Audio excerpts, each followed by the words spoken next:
Now, if we go to Ephesians, where he talks about the Spirit that he poured out on people, he explains everything. He says, now, he that ascended, but now he went and he's seated at the right hand. And the minute you accept him, you are seated with him. But he's going to be seated till his enemies are his footstool. What was his enemies? That generation. What is your enemy? Death. He says, we do not see everything under our feet, but we see Jesus. And what did we see in Jesus? Death could not hold him. The gates just opened up for him. So here is it. Now he that ascended. What is it? But it's he that descended. After he resurrected, he ascended. But he says here, whoa. He first descended into the lower parts of the earth. Why? Blood was calling from there. These people were sitting and they know there's hope for a tree. And Jesus was the tree that is chopped. So he became the tree of life, nailed to the tree of knowledge of good and evil. He that descended is the same that also ascended far above heavens, that he might fill all things. And then he gave all these gifts. What did he do when he descended? Now the scriptures you read with that is John 20. When he came up, he said to Mary, she was sitting crying, oh, it's the end, it's the end. But she never realized that the end was just a new beginning. He said, hey, whoa, woman, don't touch me, because I have fulfilled the Lord in every facet. Now I became the final sacrifice, and I'm the high priest. I'm now going to be ordained as high priest after the order of Melchizedek. He says this high priest is a high priest that will be forever, not like the other high priest that will die. I'm going to the Father. And we pick that up in Daniel 7, where the Ancient of Days was seated and the court was in session. And in came a Son of Man on the clouds of heaven. Who are these clouds of heaven? These are the people that wouldn't bow. And a kingdom was given him the same day. The same day he went down and he went straight to his disciples. He says, touch me, the kingdom is here. And what he did, he blew his breath over a new generation, the chosen generation. But you only become a part of this generation that minute, that limited day, when you hear his voice and you say, I believe, I receive. It is a hearing and a receiving, and it goes over into a eating and embracing what God has done for us. There's nothing you can do to get out of this. He has done everything.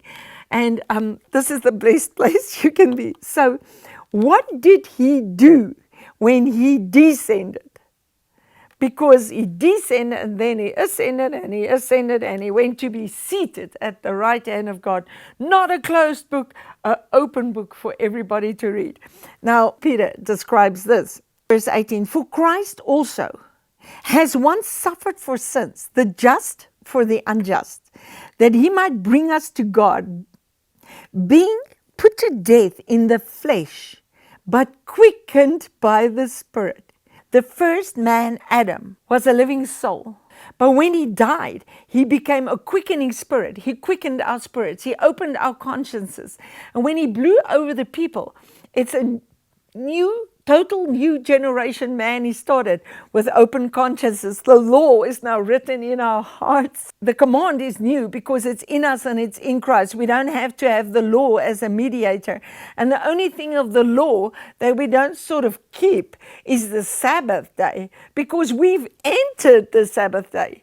Entering the Sabbath day is having the law in your heart. He was quickened by the Spirit. If the same Spirit that raised Christ from the dead dwell in you, he's going to quicken your mortal body. Hebrews 10 says, he has already perfected us and quickened us and sealed us by the Spirit. Your spirit is already quickened, but life is a process. And this process is going from a quickening of the spirit to a quickening of the body. If the same Spirit is in you, he will quicken your mortal body. By which also he went and he preached to the spirits in prison. What was the prison? It was a prison of death. Isaiah 42. He went to open the blind eyes and bring out the prisoners from the prison, and them that sat in darkness out of the prison house. So Sheol, Hades, was a prison that kept the people, that was divided in two sections, the bosom of Abraham and the torment section. He says, I am the God of Abraham, Isaac, and Jacob. I'm the God of the living, not of the dead. So guys, I repeat these things for a purpose, because I know how many times I had to hear it before it really opens up. I think if you hear something 7 times, you must believe it as truth, because I know if you lie 7 times, people preach lies as truth. So why can't we have truth? Just repeat the truth.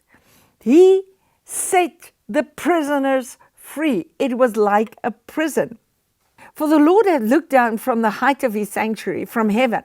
Did the Lord behold the earth, to hear the groaning of the prisoner, and to loose those that are appointed to death. These guys were sitting there waiting the judgment. When was the judgment? He took the judgment on the cross and he received the kingdom. Now we're at the mercy seat. When we go to Revelation 5, he also talks about the people under the earth, because when the books were opened, he said, no man, everybody in heaven is crying, who's going to open the book? The book was Jesus. It was sealed with 7 seals. Who sealed it? Daniel. Because it had all the time, it describes all the time from Daniel unto the Christ, and there was no prophet anymore. It was sealed. They asked in heaven, who's going to open the seals? And he said, there was no man in heaven, nor in earth, nor under the earth, that could open the seals. So where did the Spirit came from? He says 4 times in Psalms, my glory is above the heavens. So that is why we must not mess up heavens with eternal realm. He came from his heavenly sanctuary right down. There was no one under the earth. And if you go right up to verse 13, and every creature which is in heaven and on earth and under the earth, such are in the sea and all they that are in them. I heard them saying, blessing, honor, glory, power unto him that sits on the throne and unto the Lamb forever and ever. And it messed up all the realms.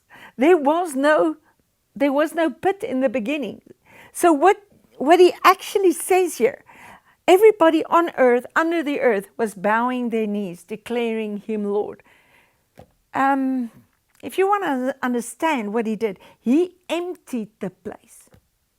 If you are waiting for judgment and there's no way out, but there you see Abraham and everybody in the bosom of Abraham, and they have like comfort and you have hell. And all of a sudden you hear these gates crackle and it's like all the demons run and there's like, they don't know what to do anymore. And he comes in there and says, I am the way, the truth, and the life.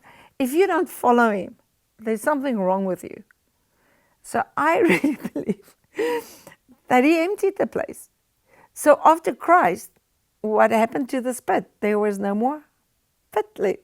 There was no more this, because everybody on the bosom of Abraham came out, but yet the pit is still there. And who is there? Demons, dark spirits.